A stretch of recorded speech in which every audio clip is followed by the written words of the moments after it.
Hello dear students, welcome to my YouTube channel Prashant sir. Dear students, if you like my videos, please like, share and subscribe my channel first. Dear student, this is my next video of lesson number 4, Agriculture 10th class. Dear students, शुरू करते हैं. India's food security policy has a primary objective to ensure availability of food grains to the common people at an affordable price. Dear students, जो हमारा food security system है उसका जो primary objective है, जो उसकी प्राथमिक उद्देश्य क्या है, लोगों तक, सामान्य लोगों तक सही कीमतों पर भोजन उपलब्ध कराना, फूड ग्रेन्स उपलब्ध कराना. It has enable the poor to have access to food. इसका और क्या काम है? इसी से dear students, food security system से ही क्या हुआ है, जो हमारे गरीब लोग हैं उनको भोजन प्राप्त हुआ है. The focus of the policy is on growth in agriculture production and on fixing the support price for procurement of wheat and rice to maintain their stocks. इस पॉलिसी के लिए डियर स्टूडेंट्स, जो सेंट्रल गवर्नमेंट है उसने क्या किया है, जो एग्रीकल्चर जो प्रोडक्शन है उसमें उसको बढ़ाया है और उसके भंडारों को बनाए रखने के लिए हमने क्या किया है, जो राइस और व्हीट है उसको अधिक प्राप्त करने के लिए हमने एक काम और किया है हमारी सेंट्रल गवर्नमेंट ने. वो क्या है डियर स्टूडेंट्स? सपोर्ट प्राइस जो है उसको फिक्स कर दिया है. Food corporation of India is responsible for procuring and stocking food grains. जो हमारा FCI है डियर स्टूडेंट्स, उसका काम क्या है? खाद्यान्नों को प्राप्त करना. वेयर एज डिस्ट्रीब्यूशन और स्टॉक करना, और distribution is ensured by public distribution system. और जो डिस्ट्रीब्यूशन का काम है, जो वितरण का काम है, वो किसका काम है? वो है पब्लिक डिस्ट्रीब्यूशन सिस्टम, जिसके बारे में हमने पढ़ा है PDS के बारे में लास्ट वीडियो में. The FCI procures food grains from the farmers. जो FCI वो क्या करती है? खाद्यान्न प्राप्त करती है किसानों से at the government announced minimum support price. किसके ऊपर? मिनिमम सपोर्ट प्राइस के ऊपर गवर्नमेंट अनाउंस करती है. The government use to provide subsidies on the agriculture input such as fertilizers, power and water. जो गवर्नमेंट है वो क्या करती है? किसानों को सब्सिडीज देती है, सहायकी कहते हैं इसको हिंदी में. एग्रीकल्चर के जो इनपुट्स हैं, जैसे कि फर्टिलाइजर्स है, पावर है और वाटर है, उसके लिए सब्सिडीज मिलती हैं. These subsidies have now reached unsustainable levels and have also led to large scale inefficiencies in the use of these care inputs. जो ये सब्सिडी है डियर स्टूडेंट्स, ये अब हमारे लिए क्या हो गई है? असहनीय स्तर पर पहुंच गई है. और क्या है डियर स्टूडेंट्स?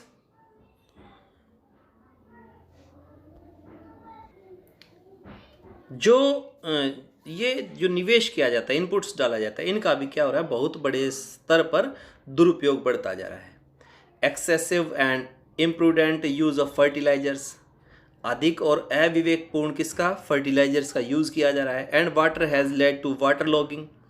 जलक्रांतता से ग्रस्तता बढ़ती जा रही है, मतलब पानी की अधिक यूज़ किया जाता है, इस वजह से सैलिनिटी बढ़ गई है, लवणता बढ़ गई है. एंड डिप्लेशन, और उसकी कमी भी of essential micronutrients in the soil. इसके कारण क्या हो गया?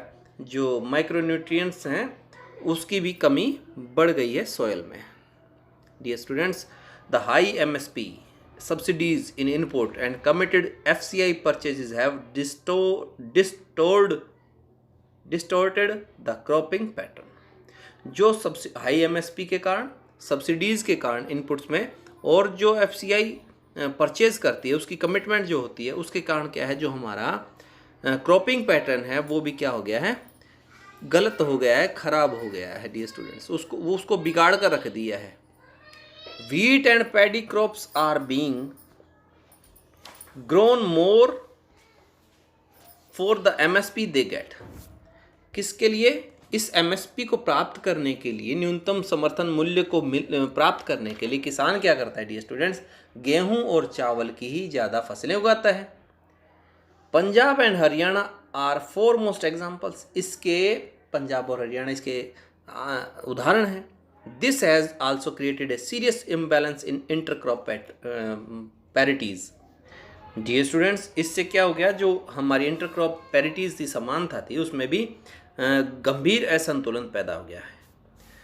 Dear students, you already know that the consumer are divided into two categories, below poverty line and BPL and above poverty lines। आपको पता है दो भागों में बांटते हैं कंज्यूमर्स को, BPL और APL में, with the issue price being different for each category। जो इशू प्राइस होते हैं डियर स्टूडेंट्स दोनों के लिए अलग अलग होते हैं, अलग अलग कीमतें होती हैं। However, this categorization is not perfect and a number of deserving poor have been excluded from the BPL category।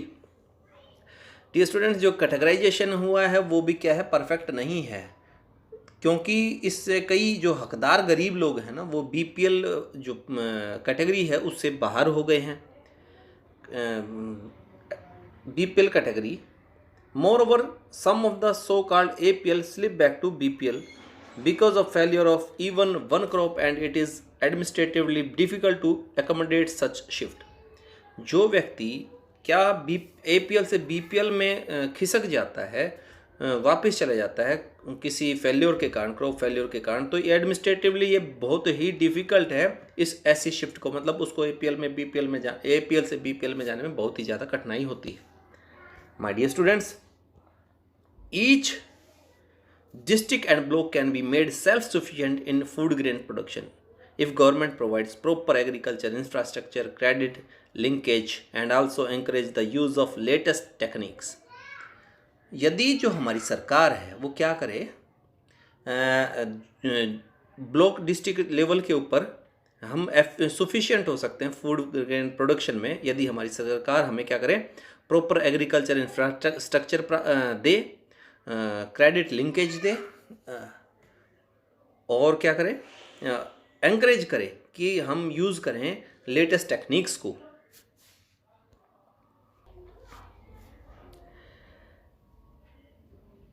Instead of concentrating only on rice or wheat, the food crop with a better growth potential in that particular area must be encouraged। देखिए जी students, ज़्यादा rice और wheat को encourage करने के बजाय जिस क्षेत्र में जो फसल ज़्यादा होती है उसी को ज़्यादा एंकरेज किया जाए तो ये ज़्यादा बेहतर होगा। Creation of necessary infrastructure like irrigation facilities, availability of electricity etcetera. और हमें क्या करना चाहिए, जो आवश्यक इंफ्रास्ट्रक्चर है, इरिगेशन फैसिलिटी है या जो इलेक्ट्रिक की अवेलेबिलिटी है उसको भी दिया जाए। May also attract private investment in agriculture. इससे क्या हो सकता है, प्राइवेट इन्वेस्टर्स इसमें अट्रैक्ट हो सकते हैं एग्रीकल्चर में, इससे हमारे देश की इकोनॉमी सुधर सकती है। The focus on increasing food grains production which should be on a sustainable basis and also free trade in grains will create massive employment and reduce poverty in rural areas। Dear students, जो यदि focus किया जाए food grains के production पे sustainable basis पे, मतलब सतत पोषणीय आधार पर, सतत पोषणीय होते हैं डियर स्टूडेंट्स, पर्यावरण को हानि पहुंचाए बिना जो विकास किया जाता है उसके ऊपर, और फ्री ट्रेड इन ग्रेन्स जो खाद्यान्न है उसका फ्री ट्रेड, व्यापार के ऊपर जो बंदिशें हैं उसको छूट मिले। इससे क्या होगा, एम्प्लॉयमेंट इंक्रीज होगा बहुत ज़्यादा, और पॉवर्टी क्या होगी, रूरल एरियाज़ में रिड्यूस होंगी। There has been a gradual shift from cultivation of food crops to cultivation of fruits, vegetable, oil seed and industrial crops. Dear students, जो हमारे यहाँ क्या होता जा रहा है, जो खाद्यान्न फसलों की जगह हम किसकी कल्टीवेशन शुरू होती जा रही है, फ्रूट्स की, वेजिटेबल्स की, और ऑयल सीड्स की, तिलहन की, और इंडस्ट्रियल क्रॉप्स की, जो व्यापारिक फसलें हैं या उनकी ज़्यादा कृषि अब इसके स्थान पर होती जा रही है। This has led to the reduction in net sown area under cereal and pulses. इससे क्या हो जाता है, जो नेट सोन एरिया है, जो हमारा इसके दालों के नीचे और अनाजों के नीचे जो बोया गया क्षेत्र है वो क्या होता जा रहा है, कम होता जा रहा है। Dear students, with the growing over the country future food security. Dear students, with the growing production of India, population of India, the decline food productions put a big question mark over the country's future food security. ये students, जो हमारा देश है इसमें क्या होता जा रहा है, इसमें बढ़ती जनसंख्या के कारण क्या है, जो हमारा खाद्य उत्पादन है, फूड प्रोडक्शन है, वो क्या होता जा रहा है, कम होता जा रहा है, घटता जा रहा है। इससे क्या है, जो हमारा फूड सिक्योरिटी सिस्टम है उसके ऊपर प्रश्न चिन्ह लगता जा रहा है। The competition for land between non agriculture usages such as housing etcetera and agriculture has resulted in reduction in the net sown area. जो हमारा नेट सोन एरिया है वो घटता जा रहा है। किसके कारण? क्योंकि जो कंपटीशन है नॉन एग्रीकल्चर यूजेस में, जिसमें जैसे हम घरों का निर्माण आदि करते हैं, इससे क्या होता है, वो हमारा जो इसके कारण उसकी जो नेट सोन एरिया है वो घटता जा रहा है। The productivity of land has started showing A decline trend. जो प्रोडक्टिविटी है वो भी हमारी घटती जा रही है, ऐसा दिखाई दे रहा है। Fertilizers, pesticide and insecticides which once showed dramatic results are now being held responsible for degrading the soil। देखिए, जो प्रोडक्टिविटी थी लैंड की वो भी क्या है, अब डिक्लाइन ट्रेंड दिखा रही है, मतलब उससे उसकी उपजाऊ शक्ति खत्म होती जा रही है। जो फर्टिलाइजर्स का, पेस्टिसाइड्स का और इंसेक्टिसाइड्स का जो हमने यूज़ किया था, उन्होंने एक बार तो क्या दिखाया था, ड्रामेटिक रिजल्ट दिखाया था, लेकिन अब क्या है, वो जो सोयल की रिग्रेडेशन है उसके लिए रिस्पॉन्सिबल है। Periodic scarcity of water has led to reduction in area under irrigation। जो कमी होती जा रही है पानी की भी इरिगेशन के लिए। Inefficient water management has led to water logging and salinity। जो पानी का मैनेजमेंट है उसको भी हम ढंग से नहीं अपना पा रहे हैं। इससे क्या होता है जा रहा है, जो लॉगिंग और सैलिनिटी की जो समस्या है, जलाक्रांतता या लवणता हिंदी में इसको कहते हैं, वो भी बढ़ती जा रही है। Dear students, one important reason is land degradation. जो मुख्य कारण है भूमि की निम्नीकरण का, ये भूमि की निम्नीकरण का ये मुख्य कारण है। Free power to a section of farmers has encouraged them to pump groundwater to grow water intensive crop in low rainfall areas।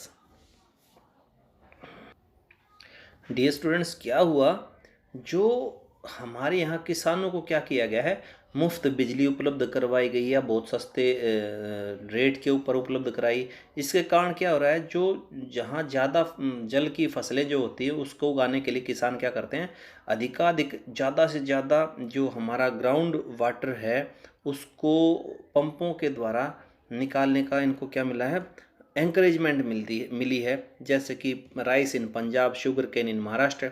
This unsustainable pumping has reduce water storage in aquifers. ये जो गलत तरीका है pumping का, unsustainable है, तो इससे क्या हो, जो हमारा वाटर स्टोरेज है वो ख़त्म होता जा रहा है। डियर स्टूडेंट्स,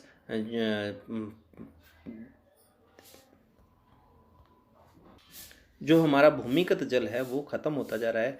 कंसिक्वेंसली इसके कारण many wells and tubewells have run dry. अब वो क्या हो गए हैं, सूख गए हैं। This has pushed the marginal and small farmers out of cultivation. इससे क्या है, जो छोटे किसान थे वो कल्टीवेशन से दूर या अपनी कृषि को छोड़ने के लिए मजबूर हो गए हैं।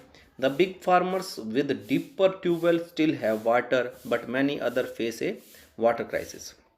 जो बड़े किसान हैं वो क्या करते हैं, गहरे जो वाटर ट्यूबवेल्स हैं उनको चला रहे हैं, पानी ले रहे हैं, लेकिन जो छोटे और दूसरे किसान हैं उनको वाटर शॉर्टेज का सामना करना पड़ रहा है। Dear students, thus the farmer are badly affected by the uncertainties of production and market. जो किसान है वह बहुत बुरी तरह से प्रभावित है। किसके कारण? अनसर्टेनिटी के कारण। क्योंकि देखिए कितनी फसल होगी, कितनी क्या होगी, इसका कुछ भी लोगों को नहीं पता होता है, किसान को नहीं पता होता है उसका उत्पादन कितना होगा। और जो मार्केट है वो भी क्या होती है, अनियमित होती है। इसके कारण वो बहुत बुरी तरह से प्रभावित होते हैं। ये students, they suffer from a double disadvantage as they pay high prices for input such as HYV seeds, fertilizers etcetera. ये दो प्रकार से इनको डिसएडवांटेज मिलता है, क्योंकि जब एक खेती करते हैं, फसलें उगाते हैं, तो ये क्या करते हैं, ज़्यादा ऊंची कीमतों के ऊपर सीड्स लेते हैं, फर्टिलाइजर्स लेते हैं, but lack of bargaining power to fix prices in their favour. लेकिन जो इनके फिक्स प्राइसेस हैं खाद्यान्नों के, उनके लिए इनको बढ़वाने के लिए बहुत ही मेहनत करनी पड़ती है सरकार के आगे। All the production reaches the market simultaneously. जो प्रोडक्शन है वो क्या करता है, एक इकट्ठा ही एक साथ ही मार्केट में पहुंचता है। The higher the supply the lower is the demand. जो प्रोडक्शन है वो इकट्ठा एकदम से ही पूरा मार्केट में जब पहुंचता है, तो इससे क्या होता है, इसके कारण जो खरीद मूल्य है उसको वो कम मिलता है डियर स्टूडेंट्स, और उनको जो किसान जो हैं, जो फार्मर्स हैं, उनको जो अपना प्रोडक्शन है वो कम दामों पर बेचना उनकी मजबूरी हो जाता है। This causes distress sale also. ये उनकी मजबूरी है। Therefore there can be no food security without the security of small farmers. इसलिए हम कह सकते हैं छोटे किसानों की सुरक्षा के बिना जो फूड सिक्योरिटी वो भी संभव नहीं है। Impact of globalization on agriculture. जो वैश्वीकरण है उसका क्या प्रभाव है कृषि के ऊपर, डी स्टूडेंट्स पढ़ते हैं। Globalization is not a new phenomenon. ये ना कोई नई घटना नहीं है। It was there at the time of colonization. यह उपनिवेश काल के समय की स्थिति में भी ऐसा ही था। In the 19th century when European traders came to India. जब 19वीं शताब्दी में यूरोपियन जो व्यापारी थे भारत में आए थे, एट दैट टाइम टू, उस समय भी Indian spices were exported to different. जो भारतीय मसाले थे वो एक्सपोर्ट किए जाते थे डिफरेंट कंट्रीज़ में of the world, and farmer of South India were encourage to grow these crops. और जो हमारे किसान थे उनको एंकरेज किया जाता था इन फसलों को उगाने के लिए। Till today it is one of the important item of export from India. ये आज तक वो इम्पोर्टेंट आइटम है जो हम विदेशों में बेचते हैं, एक्सपोर्ट करते हैं। During the British period cotton belts of India attracted the British, and ultimately cotton was exported to Britain as a raw material for their textile industries. उस ब्रिटिश पीरियड में कॉटन बेल्ट जो थी उसने British को attract किया और export करते थे कच्चे माल के रूप में टेक्सटाइल इंडस्ट्रीज़ को। ब्रिटेन की टेक्सटाइल इंडस्ट्रीज़ को इसकी ज़रूरत थी। Cotton textile industry in Manchester and Liverpool flourished due to availability of good quality cotton from India. जो मैनचेस्टर और लिवरपूल जो वहाँ के टेक्सटाइल इंडस्ट्रीज़ के लिए जाने जाते थे, वो बहुत फेमस हुए क्योंकि जो भारत की अच्छी कॉटन थी वहाँ पहुँचाई जाती थी कच्चे माल के रूप में। You have read about the Champaran movement which started in 1917 इन बिहार। आपको पता है चंपारण मूवमेंट बिहार में शुरू किया गया था किसानों के द्वारा, और गांधी जी ने उसका नेतृत्व किया था 1917 में। दिस वाज, आप इसका हिस्ट्री का लेसन नंबर 2 भी है हमारा, उसमें ये आप चंपारण मूवमेंट के बारे में पढ़ सकते हैं। This was started because farmer of the region were force to grow indigo on their land. उनको फोर्स किया गया था इंडिगो, नील की खेती करने के लिए, because it was necessary for the textile industries which were located in Britain. उनको क्योंकि जो टेक्सटाइल इंडस्ट्रीज थी वो कहाँ थी, ब्रिटेन थी, उसको ज़रूरत थी किसकी, इंडिगो की, नील की। इसलिए हमारे जो किसानों को फोर्स किया जा रहा था नील की खेती करने के लिए। They were unable to grow food grains to sustain their families. अपने परिवारों के लिए वो फूड ग्रेन्स भी नहीं उगा पा रहे थे। Under globalization particularly after 1990 the farmer in India have been exposed to new challenges. उनके सामने, भारतीय किसानों के सामने और भी नए चुनौतियां आ गई। Despite being an important producer of rice, cotton, rubber, tea, coffee, jute and spices, our agriculture products are not able to compete with the developed countries because of highly subsidized agriculture in those country। क्योंकि जो वहाँ पे subsidies दी जाती थी, उन देशों में किसानों को क्या दी जाती थी, सब्सिडीज़ दी जाती थी। हमारे देश में ऐसा नहीं था, तो इसलिए हम वो क्या नहीं कर पा रहे थे, उनसे जो कंपटीशन थे नहीं कर पा रहे थे। ये students, today Indian agriculture find itself at crossroads. अब हमारी जो कृषि है वो एक दोराहे पर खड़ी है। To make agriculture successful and profitable, proper thrust should be given to the improvement of the condition of marginal and small farmers. Dear students, यदि हमें जो एग्रीकल्चर है उसको सक्षम और लाभदायक बनाना है तो हमें क्या करना होगा, जो मार्जिनल्स और स्मॉल फार्मर्स हैं उनकी स्थिति को सुधारने के ऊपर जोर देना होगा। The green revolution promised much, जो हमारी कृषि क्रांति थी उसने एक अच्छा लंबा चौड़ा वायदा किया था, but today's it under controversies, लेकिन ये अब किसके नीचे है, विवादों में घिरी हुई है। It is being alleged that it has caused land degradation due to overuse of chemical drying aquifers and vanishing biodiversities।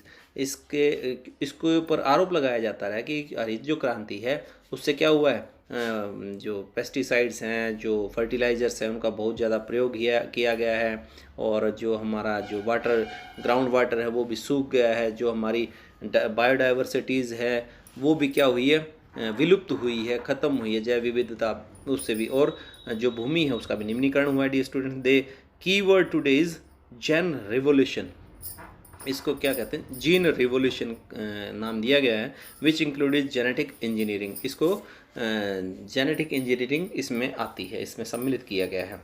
In fact organic farming is much in vogue today because it is practised without factory made chemicals such as fertilizers and pesticides.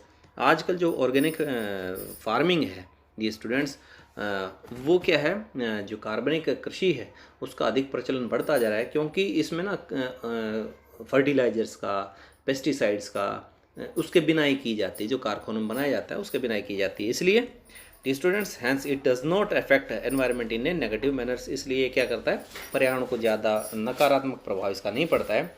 A few economist think that Indian farmer have a bleak future, कुछ economist कहते हैं कि जो भारतीय किसान है उसका जो फ्यूचर है वो अंधकारमय है। If they continue growing food grains, यदि वो फूड ग्रेन्स को लगातार उगाते हैं, on the holding that grow smaller and smaller as the population rises.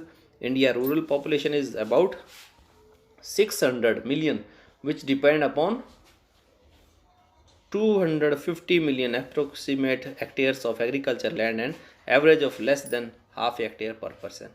जो हमारी जनसंख्या डी स्टूडेंट्स 600 मिलियन जो जनसंख्या है वो किसके ऊपर डिपेंड करती है, 25 करोड़ किसानों के हेक्टेयर जो भूमि है उसके ऊपर डिपेंड करती है, जिसका एवरेज क्या आता है, एक आधा हेक्टेयर एक व्यक्ति के हिस्से में आता है। D students, Indian farmers should diversify their cropping pattern from cereals to high value crops। जो हमारा किसान है वो भी क्या है, उसने भी क्या करना शुरू कर दिया डी स्टूडेंट्स, उसे भी क्या जो खाद्य फसलों के अलावा उसको हाई वैल्यूज जो क्रॉप्स हैं, अधिक आमदनी वाली जो कीमती फसलें हैं उनको उगाना चाहिए किसानों को। This will increase income and reduce environmental degradation simultaneously. इससे क्या होगा, जो हमारा एनवायरमेंटल डिग्रेडेशन भी नहीं होगा, because fruit, medicinal herbs, flowers, vegetables, biodiesels crops like jatropha and jojoba needs much less irrigation than rice और शुगर केन। इन फसलों को राइस और शुगर केन से कम इरिगेशन की सिंचाई की आवश्यकता होती है। India's diverse climate can be harnessed to grow a wide range of high value crops. जो हमारा क्लाइमेट है डी स्टूडेंट्स, विभिन्न प्रकार की हम जो जलवायु की विविधता है हमारे देश में, ये विभिन्न प्रकार की कीमती फसलें उगाकर उसका उस जलवायु का अच्छे से प्रयोग किया जा सकता है। Dear students, this is my last video of this lesson. Please like, share and subscribe my channel. Thank you.